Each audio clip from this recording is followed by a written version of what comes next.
Hello everyone, good evening. কেমন আছো তোমরা সবাই? আশা করি তোমরা সবাই খুব ভালো আছো।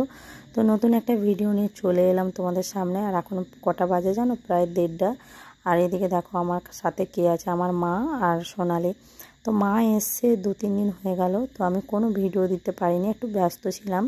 তো আমাদের এখানে ঠাকুর প্রসাদ খাওয়ানো হচ্ছে, তার জন্য মা আমি সোনালি করে বেরিয়ে পড়েছি ঠাকুর প্রসাদ খাওয়ার জন্য। ছেলেরাও চলে এসছে, ওরা আগের দিকে এসছে, আর তোমাদের দাদাভাই একটু পরে আসবে, তাই আমরা চলে এলাম। তো এখানে দেখো 2-3 জায়গার ঠাকুর এসছে, আমি ঠিক মতন নাম জানি না। তো মা আমি করে আগে প্রণামগুলো সেরে নিচ্ছি, তোমাদেরকে দেখাবো ঠাকুরগুলো। আমাদের গ্রামের ঠাকুর এসছে মাসিতলা, আর যে দুটো ঠাকুর এসছে না আমি ঠিক মতন নাম জানি না, তোমরা যদি নাম জানো অবশ্যই কমেন্টে জানিও। তো চলো তোমাদেরকে ঠাকুরগুলো দেখিয়ে দিই। আমরা কিন্তু 3 জায়গায় প্রণাম করেছি, তো কিন্তু সেইখানের ভিডিও নিতে পারিনি। আর এদিকে দেখো ঠাকুর গান হচ্ছে, মা মানে রাধারানী আর শ্রীকৃষ্ণ। তো মা অনেকক্ষণ ধরে কীর্তন শুনেছে, আরও শুনতো, আর আমারও ভালো লাগে। অন্য অন্য বছর থাকি, কিন্তু আজকে মা বাড়ি চলে যাবে, তো তার জন্য চলে এসেছি প্রসাদ খাওয়ার কাছে।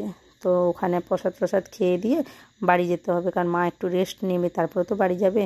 তো এখানে দেখো আমরা কিন্তু বসে পড়েছি, ওইদিকে দেখো সোনালি, মা আর আমি। ঠাকুর প্রসাদ খেতে কারা কারা পছন্দ করো কমেন্ট করে কিন্তু জানিও। প্রসাদ তো খাওয়া হয়ে গেছে, আমি ওই ভিডিওটা তোমাদের সঙ্গে শেয়ার করলাম না, খাওয়ার ভিডিওটা। আর এবারে চলে যাব বাড়ি। হেঁটে হেঁটেই এসছি, হেঁটে হেঁটেই যাব। আর প্রচণ্ড গরম, রোদ্দু উঠেছে, তাই মা বলল আইসক্রিম খাবে, তাই আমি তাড়াহুড়ায় যাচ্ছি আইসক্রিম নিতে, কারণ একটাই দোকান এসছে, মানে একটাই ফেরিওয়ালা। তো মা বলেছিল সে নারকেলের আইসক্রিমগুলো হয় না বরফের, সেগুলো খাবে, তাই আমি যাচ্ছিলাম। কিন্তু আমার মায়ের মানে এতটাই কপাল খারাপ যে আইসক্রিম শেষ হয়ে গেছে।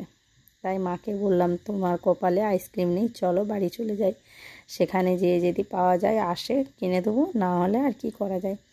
তো ওর জন্য আইসক্রিম না খেয়ে বাড়ি চলে এলাম। এদিকে দেখো আমরা কিন্তু আমাদের বাড়ির রাস্তায় চলে এসেছি, আর প্রচণ্ড পরিমাণে রৌদ্র। মাকে বলছি তোমার প্রচণ্ড কষ্ট হচ্ছে না? মা তো এইভাবে কোথাও খেতে যায় না, তার জন্য মায়ের ওটা মানে কি বলে বলো তো, অভ্যাস নেই। আর আমাদের এখানে প্রায় খাওয়ানো হয় ঠাকুর প্রসাদ, আমরা যাই, আমাদের অভ্যাস আছে।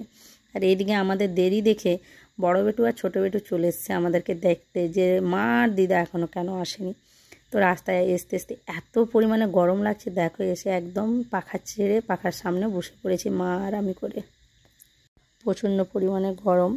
তো এবারে আমি হাত পা ধুয়ে আর চেঞ্জও করে নিয়েছি, এবার একটু রেস্ট নেব, পরে তোমাদের সঙ্গে কথা বলছি। তো বিকেল হয়ে গেছে, এখন প্রায় 4টে বাজে, মা যাবে বাড়ি, তো ওর জন্য উঠে পড়েছি। মাও রেডি হয়ে গেছে, এবারে মাকে টোটোয় তুলে দেবো। এদিকে ছেলেরাও কিন্তু মায়ের সঙ্গে যাবে, কারণ মায়েদের এখানে কালী মেলা আছে। মা আমাকেও ডেকেছিল, আমি যাব না, আমি না যেতে মাও মেলা যাবে না বলছিল, তাই ছেলেদেরকে পাঠিয়ে দিচ্ছে মায়ের সঙ্গে, যাতে মাও মেলা দেখতে যেতে পারে।